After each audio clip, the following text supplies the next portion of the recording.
If you're someone like me who genuinely can't go a day without listening to music, like it's just always on, you're always building playlists, I'm going to be showing you how you can make money off doing what you already do.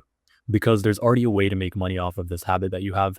It's called playlist curation, and it's one of those business models that's been quietly working for a small group of people like me, and most of the world just hasn't caught on to this yet. So here's the thing. Artists, especially smaller ones, are constantly trying to get their music in front of people, and one of the best ways for them to do that is by getting placed on playlists. More playlist followers means more ears on their song. And a lot of them will straight up pay for a placement on a good playlist. And this is a pretty common industry practice. So you can expect most artists to kind of operate this way. So what that means is if you build a playlist with a decent following, you get to become the person that they pay because you're now the playlist curator. That's the whole business model. There are even third-party platforms built around this, such as Groover and Playlist Push, where artists submit their songs, they pay a fee, and then curators like you get to review them and decide if they fit or not. You get paid just for listening, and then once your playlist hits around 1,000 followers, you kind of become eligible to sign up and join the network of these platforms. But yeah, in general, you can expect to receive somewhere around $5 to $100 per playlist placement, depending on your placement size and its activity and other related factors. So essentially, the whole idea is you build a playlist, you grow it, and then you get paid. And now I'm going to show you how this actually works. Okay, so step one is building the playlist. The number one mistake I see people making playlists are that they're just too generic. They'll make playlists like good vibes or bangers, and playlists like these are very common and exist everywhere, so nobody's searching for yours specifically, and this is going to hinder your growth. What you really want is something specific, a strong concept or a mood or a very particular moment and a feeling, and it's better if it's personal to you because you understand that mood better and the songs that go along with it.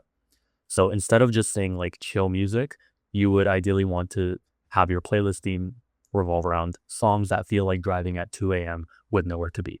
That kind of specificity is what makes people save your playlist and come back to it.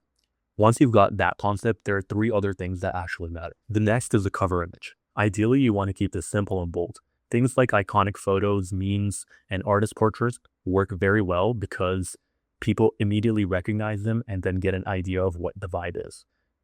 Images that are text heavy or busy and just super complex don't perform as well because they tend to confuse the viewer. You want to think of these as like being the equivalent of YouTube thumbnail. Next is a playlist name and description. This is basically your SEO, your search engine optimization.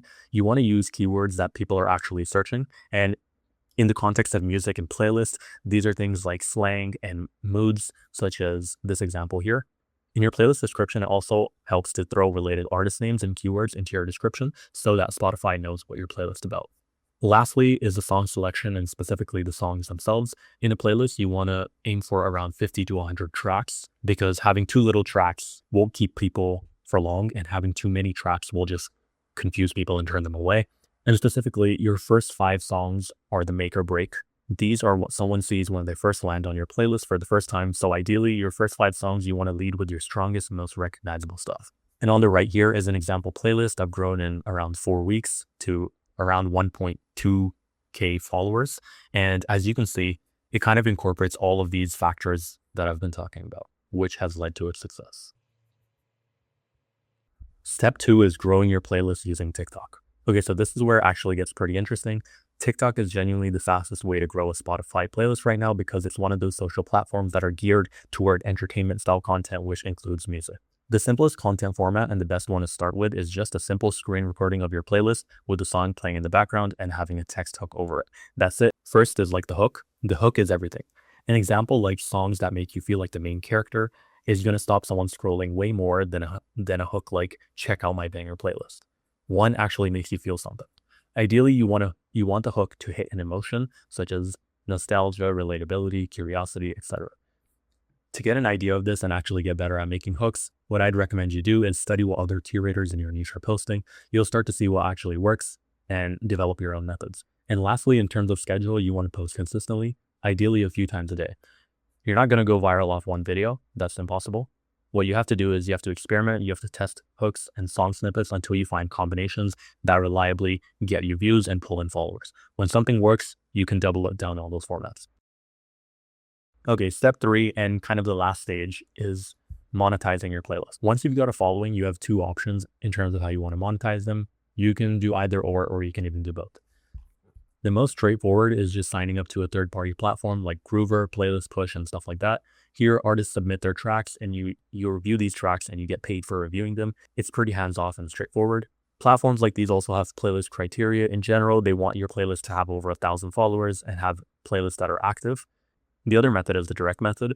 This is where artists either reach out to you or you reach out to them, and you get to set your own prices. It's more work up front, but in general, it's more control and you get to keep everything and know what you're doing. Here, you can set your own prices for placements, which can go from like $5 to even over $100. And I personally know someone that's made 30 to 40K in around 4 months by doing this specific method, so I can assure you that it works. So what does this playlist business model actually look like when it's running? As an end result, you have a playlist at a few thousand followers and you have submissions coming in regularly, and you're getting paid to do something you'd honestly be doing anyway, which is listening to music and building playlists. The results won't come instantly, but it's also not complicated. It's a model that most people don't know exists. Now, I've kept this pretty high level on purpose. There's a whole side of this that I haven't really touched on yet because the video would just get too long. The TikTok side of this requires a lot of volume. Like I said, your videos aren't going to go viral by you just posting 5 or 10 videos. You're going to have to make a lot of them. Like me personally, I'm posting on average 75 TikToks a month, and that would not even be considered high. And doing all of this manually every day is time consuming very fast. So this is where automation becomes a big part of how this actually works at scale. Down the road, you want to eventually get to the point where you can automate editing your videos, automate selecting the best song snippets, automate scheduling posts, and etc. I've built a lot of these automations out for myself, and it makes the process from feeling like a grind to actually running like a scalable system. I'm putting together a course that covers all of this. The full playlist building process, the TikTok growth strategy, and the automation tools I just mentioned. If that's something you want access to, go to playlistempire.com. The waitlist is free to join and the link is in the description too.